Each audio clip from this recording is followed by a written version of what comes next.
अस्सलाम वालेकुम जी। आज की वीडियो में हम बात करेंगे शुगर की मर्ज़ के मतलब। हर घर में शुगर के मरीज़ मौजूद हैं और बहुत सारे लोगों को, वास्ट मेजॉरिटी जो अक्सरियत है लोगों की, उनको ज़िंदगी के किसी न किसी हिस्से में ये मर्ज़ ज़रूर तंग करती है। तो मैंने सोचा जी कि आज इसके बारे में आसान आम फहम ज़बान में अपने लोगों के लिए उस पर एक वीडियो बनाई जाए। इंशाल्लाह मेरा इरादा है कि मैं आपके रिस्पांस को देखते हुए शुगर के मर्ज़ के मतलब काफ़ी सारी वीडियोस बनाऊंगा, क्योंकि शुगर की जो मर्ज़ है इसके बारे में बहुत ज़्यादा डिसइंफॉर्मेशन है, आगाही की कमी है लोगों में। ठीक है, तो इंशाल्लाह मेरी कोशिश होगी कि मैं बहुत सारी वीडियोस बनाऊं। आज की वीडियो का मेन मकसद यह है कि आपको इंट्रोडक्शन कराया जाए कि शुगर की मरीज़ है क्या, शुगर की मर्ज़ है क्या, ये क्यों होती है और आपकी सेहत पर इसके असरात किस तरह होते हैं। और इंशाल्लाह आगे आने वाले दिनों में बहुत सारी वीडियो बनाऊंगा जिनमें ये मैं बात करूंगा कि आप शुगर को मैनेज किस तरह कर सकते हैं, शुगर के साथ एक आप हेल्थी लाइफस्टाइल, अच्छा लाइफस्टाइल किस तरह जी सकते हैं कि शुगर को भी आप साथ लेकर चलें और एक अच्छी सेहतमंद ज़िंदगी गुजारें। तो पहले आते हैं जी डायबिटीज़ पर कि टाइप 2 डायबिटीज़ है क्या। तो टाइप 2 डायबिटीज़ एक ईटिंग डिसऑर्डर है। तो जो नाम से ही ये जाहिर है कि ये खाने पीने की आदत की वजह से होने वाली बीमारी है। तो सबसे पहले हम खाने पर फोकस करते हैं। खाना तो इंसान को चाहिए, जिस्म को, बॉडी को फ्यूल चाहिए, ईंधन चाहिए, तो खाना तो इंसान को चाहिए। जो भी हम खाना खाते हैं, नाश्ते से लेकर लंच टाइम और शाम के खाने तक, वो तीन अज्जा पर मुश्तमिल होता है। कार्बोहाइड्रेट्स, जिसे उर्दू में नशास्ता कहते हैं, प्रोटीन और फैट्स, जिसे उर्दू में चिकनाई कहते हैं। ठीक है जी, जो भी हम अपने मुंह में डालते हैं खाने के तौर पर, इन तीन चीज़ों का वो मजमुआ होती है। ठीक है, अब पहली जो चीज़ है कार्बोहाइड्रेट्स, उसके बारे में बात करते हैं। कार्बोहाइड्रेट्स आसान सी ज़बान में जो हम रोटी खाते हैं, किसी भी आटे की बनी हुई, गंदम हो गई, मकई, बाजरा, ज्वार, गेहूँ, किसी भी किस्म के आटा की बनी हुई रोटी, या किसी उसका बना हुआ कोई केक, मैदे का बना हुआ कोई केक, बेसन की बनी हुई कोई चीज़, ये सब चीज़ें मेनली कार्बोहाइड्रेट्स हैं। इसके अलावा चावल, पास्ता, आलू की बनी हुई चीज़ें, ये भी कार्बोहाइड्रेट्स हैं। सब्जियों में भी कार्बोहाइड्रेट्स होती है, लेकिन थोड़ी मिकदार में होती हैं। ठीक है जी, तो मेनली जो हम रोटी खाते हैं, आप ये समझ लें रोटी और चावल जो हमारी डाइट का हिस्सा है, डे टू डे डाइट का, और आलू की बने हुए चिप्स या कोई और भी चीज़ें, तो ये समझ लें कि वो कार्बोहाइड्रेट्स हैं। दूसरी चीज़ होगी प्रोटीन। प्रोटीन में आपके तमाम इकसाम के गोश्त शामिल हैं और अंडा ये शामिल है। कुछ दालें भी हैं जिनमें प्रोटीन की बहुत सारी मिकदार पाई जाती है, और वो भी एक ज़रिया, एक सोर्स है प्रोटीन का। तीसरी चीज़ आ गई जी फैट्स, जिसे चकनाई कहते हैं। इसमें आपका घी हो गया, आपका मक्खन हो गया, और आपका हो गया जी जितने भी बाकी जितने तेल हैं वो हो गए इसमें। अब हम कंसंट्रेट करते हैं जी कि कार्बोहाइड्रेट्स पर। आप जो भी कार्बोहाइड्रेट्स खाते हैं, रोटी खाते हैं, चावल खाते हैं, पास्ता खाते हैं या चिप्स खाते हैं, ठीक है जी, वो आपके जिस्म में जब जाकर हजम होते हैं ना, तो वो ग्लूकेज की शक्ल में टूटते हैं। आपके खून में वो शुगर की शक्ल में टूटते हैं। ठीक है, शुगर तो आप जो खाएंगे वो आपके जिस्म में जब ब्रेक डाउन होगी तो वो शुगर की शक्ल में होगी, लेकिन जो आप रोटी खा रहे हैं, चावल खा रहे हैं, वो भी शुगर की शक्ल में आपकी बॉडी में, आपके खून में जाकर शामिल होंगे। अब होता यह है कि इंसान जब सेहतमंद होता है तो आपकी बॉडी एक हार्मोन रिलीज करती है। जो ही आपके खून में वो खाना आपका, वो आपकी रोटी, वो आपके चावल, वो आपके कार्बोहाइड्रेट्स, वो आपकी शुगर, जो ही वो आपके खून में शामिल होती है ग्लूकोज की शक्ल में, शक्कर की शक्ल में, शुगर की शक्ल में, तो आपका पैंक्रियाज वो रिलीज करता है एक हार्मोन जिसे कहते हैं इंसुलिन। इंसुलिन का काम यह है कि यह आपके खून में जाएगा, वहाँ से जितनी भी एक्सेसिव जायद मिकदार में जितनी भी शुगर होगी वहाँ से उठाएगा और आपके सेल में जाकर स्टोर कर देगा। अब बॉडी क्यों स्टोर करती है खाना? खाना स्टोर करने का एक कुदरत का एक निज़ाम है, एक मैकेनिज्म है, क्योंकि आप 24 घंटे तो खा ही नहीं सकते। पुराने वक्तों में तो कभी कभी खाना इंसान को मिलता था, शायद कई दिन आपको भूखा रहना पड़ जाए। तो ये कुदरत का निज़ाम था कि जब आप खाना ज़्यादा मयार मिकदार में आपके सिस्टम में हो, तो इंसुलिन जाके उस खाने को वहाँ से उठाए और जाके आपकी बॉडी में, आपके सेल्स में जाकर स्टोर कर दे।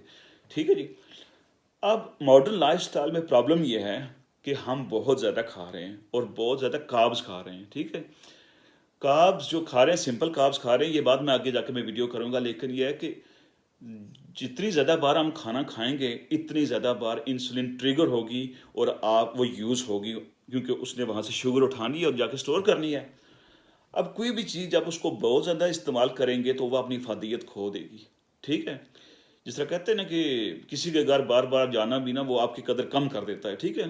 तो यहाँ भी वही फार्मूला इस्तेमाल होता है कि आप जितनी बार खाएंगे इंसुलिन ट्रिगर होगी, आपके खून में आएगी, वहाँ से शुगर उठाने के लिए बार बार आकर तंग आ जाएगी, वो आपके जो स्टोर्स हैं वो फुबरना शुरू हो जाएंगे, आप मोटे होने शुरू हो जाएंगे और आहिस्ता आहिस्ता आपकी बॉडी उस इंसुलिन के लिए रेजिस्टेंस पैदा कर देगी, यानी कि मज़ामत करना शुरू कर देगी आपकी बॉडी उस इंसुलिन जो ज़रूरी है शुगर आपकी कंट्रोल करने के लिए, क्योंकि ये आपके खून से शुगर उठाती है जो ज़्यादा मिकदार में होती है। तो रेजिस्टेंस हो गया। अब ये होता है कि स्लोली विद टाइम जब आप 35 साल के हुए, 40 साल के हुए, तो आपको छोटा पेशाब बार बार आना शुरू हो जाता है। आप जब कोई काम करते हैं तो आपको बहुत ज़्यादा थकावट महसूस होना शुरू हो जाती है, आपको पसीने आने लगते हैं, चक्कर आने लगते हैं, ठीक है। तो आप थोड़े परेशान हो जाते हैं, आप डॉक्टर के पास जाते हैं, डॉक्टर आपका एक बेसिक सा टेस्ट करता है, ब्लड टेस्ट करता है, HbA1c। जब वो टेस्ट करता है तो उसका रिजल्ट डॉक्टर आता है तो डॉक्टर आपको कहता है जी कि ओहो जी आपको तो शुगर हो गई है, आपका तो HbA1c जो है ना वो हाई आया है, इसको तो इतना होना चाहिए था, एवरेज इसकी जो है ना वो 6 होनी चाहिए थी, 6.5, तो ये तो 8 या 9 या 10 या अल्लाह ना करे उससे भी ज़्यादा आ गया है। तो बंदा हो जाता है परेशान कि मुझे हो गई शुगर। अब आप डॉक्टर से पूछते हैं डॉक्टर साहब ये इसका इलाज क्या है, तो डॉक्टर साहब कहते हैं जी कि आप अपना थोड़ा लाइफस्टाइल ठीक करें, एक्सरसाइज किया करें और ये गोलियां शुरू कर लें खानी, एक गोली सुबह को खा लें, एक शाम को खा लें। बंदा आता है गोली खाना शुरू करता है, पहले थोड़ा डरा रहता है इंसान, महीना 2 महीने, जब 3 या 6 माह के बाद एक बार फिर आपका ब्लड टेस्ट होता है तो डॉक्टर कहता है जी कि गोली काम कर रही है जी, आपकी शुगर अब थोड़ी कंट्रोल में है, बस जारी रखिए। लेकिन भाईजान यहाँ से तो खराबी शुरू होती है, जहाँ कुदरत का निज़ाम फेल होगा वहाँ गोलियों ने क्या काम करना। जी हाँ, किसी हद तक ज़रूर काम करती है, ठीक है, लेकिन होता यह है कि आपने तो गोली खा ली, अल्लाह ला खैर सल्ला, गोली खाओ तो खाई जाओ, लेकिन ये मसले का हल नहीं है अगर आप लाइफस्टाइल चेंज नहीं ना करेंगे। और लाइफस्टाइल से मेरा मतलब है कि आप अपनी रोटी, जो आपकी कार्बोहाइड्रेट्स हैं, जो आपकी गंदम की रोटियां हैं, जो आपके चावल हैं, उसको कम ना करेंगे तो फिर वो गोली भी आहिस्ता आहिस्ता असर करना कम कर देगी। क्योंकि अगर कुदरत की बनाई हुई इंसुलिन ने काम नहीं किया तो गोली यार कहाँ तक आपको लेके चलेगी। फिर होता ही है कि 4-5 साल गुजरते हैं, 2 साल गुजरते हैं, तो फिर वही गोली जिससे आपकी ब्लड शुगर जो कंट्रोल में रहती थी, वो डॉक्टर साहब आपका रूटीन ब्लड टेस्ट करते हैं, ठीक है, जो कहते हैं जी कि भाईजान गोली तो इस्तेमाल अभी वो काम नहीं कर रही, गोलियां बनानी पड़ेगी। अब गोली बढ़ जाती है, ठीक है जी, एक की बजाय 2, 2 से 4 हो गई, एक और गोली भी ऐड कर दी डिफरेंट टाइप की, ठीक है। तो भाईजान थोड़ा सा फिर अफाका हुआ, लेकिन 6 महीने, साल, 2 साल और गुजरे, क्योंकि ज़्यादातर ये बीमारी 40 साल के लगभग टाइप 2 डायबिटीज़ होती है। तो 2-4 साल गुजरे, गोलियां बढ़ा दी डॉक्टर साहब ने, आप भी खाए जा रहे हैं, चावल खाए जा रहे हैं, प्लेट ही जा रहे हैं, ठीक है जी। आपने सिर्फ एक चेंज किया जी कि मैंने चाय में चीनी जो है ना वो पीनी छोड़ दी है, वो मसले का हल नहीं है, वो तो सिर्फ एक साइड है। आपको जो मेजर सोर्स है जिसकी वजह से आपकी जो है ना वो खून में शुगर की मिकदार बढ़ रही है, वो तो आपकी रोटियां हैं, वो तो आपकी कार्बोहाइड्रेट्स हैं, वो तो आप खाए जा रहे हैं। पहले आप ये था कि 4-4 खा रहे थे, अभी 3 या 2 खा रहे हैं, लेकिन 2 में भी तो आप यानी कि 25-30 चम्मच जो है ना वो ग्लूकोज की खा रहे हैं, अपनी बॉडी को दे रहे हैं, चाहिए बॉडी को 1-2 चम्मच पूरे दिन में फंक्शन करने के लिए। तो भाईजान कुछ अरसे के बाद ये होता है कि आपको टीकों पर जाना पड़ता है, क्योंकि वो गोलियां जो ज़्यादा की थी वो भी अपना असर छोड़ देती हैं, ठीक है। टीकों पर अब ये आप इमेजिन करें कि आप बार बार आपने आपको इंसुलिन लगा रहे हैं, ठीक है। अगर आपकी कुदरती इंसुलिन काम नहीं कर रही तो वो कितना अरसा करेगी, चंद साल करेगी, लेकिन फिर आपकी शुगर बढ़ना शुरू हो जाएगी। अब आपको फुल जो है ना जिसे कहते हैं ना, अब टाइप 2 से टाइप 1 की तरफ जाना शुरू हो गया, बल्कि चले गए एक किस्म के, ठीक है। तो आपका एम ये होना चाहिए कि आपने वहाँ तक पहुँचने ही देना, क्योंकि भाईजान ये शुगर जो मर्ज़ है ना, इसके बड़े नुकसानात हैं। मैं आपको चंद एक आम फहम ज़बान में कहता हूँ कि शुगर ही आपके ब्लड प्रेशर का मौजब बनती है, शुगर ही आपके मोटापे का मौजब बनती है, ठीक है। शुगर ही आपके जो किडनी की प्रॉब्लम है उसकी वजह बनती है, ठीक है, इसलिए आपको बार बार जो है ना पेशाब आता है। शुगर के जो मरीज़ हैं उनको ज़ख्म हो जाए तो ठीक नहीं होते, कईयों को महीने लगते हैं ठीक होने में, क्योंकि ज़ख्म ठीक ही नहीं होते, बाद में उन अल्लाह ना करे उनके पाँव, उनकी टांगें काटनी पड़ती हैं, ठीक है।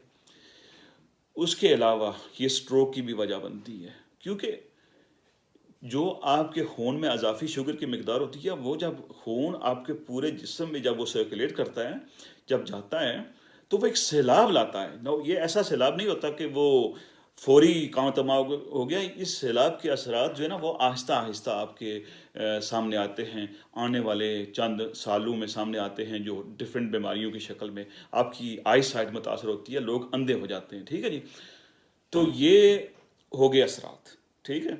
मैंने आपको बता दिया कि शुगर है क्या, होती क्यों है, ठीक है, और फिर ये कंडीशन आपकी वर्स क्यों होती जाती है टाइम के साथ, के कहाँ आप एक गोली से शुरू करते हैं, फिर 4-4 6-6 गोलियां खाते हैं, फिर आप टीकों पर जाते हैं और आखिर में वो भी काम नहीं करते, ठीक है जी। तो ये तो हो गया कि शुगर का एक इंट्रोडक्शन। मेरी जो वीडियो है, अगर इस पर कोई भी क्वेश्चन है तो कमेंट ज़रूर दीजिए नीचे, ठीक है जी। मैं उसका जवाब देने की कोशिश करूँगा और इंशाल्लाह आने वाले दिनों में हर एक चीज़ पर, ये तो मैंने आपको एक ओवरव्यू, एक जो है ना अमूमी सूरत हाल बताई है, आने वाले दिनों में इंशाल्लाह अज़ीज़ मैं इस पर डिटेल्ड वीडियो बनाऊँगा और वो मैं यूट्यूब पर भी डालूंगा, फेसबुक पर भी डालूंगा और डिफरेंट सोशल मीडिया पर भी डालूंगा। लेकिन उसके लिए अब मुझे चाहिए आपका पॉजिटिव रिस्पांस। मेरी वीडियो को लाइक कीजिए, मेरे चैनल को सब्सक्राइब कीजिए और इंशाल्लाह आने वाले दिनों में आपके लिए इससे भी ज़्यादा बेहतर मालूमात लेकर आऊँगा। अल्लाह हाफिज़।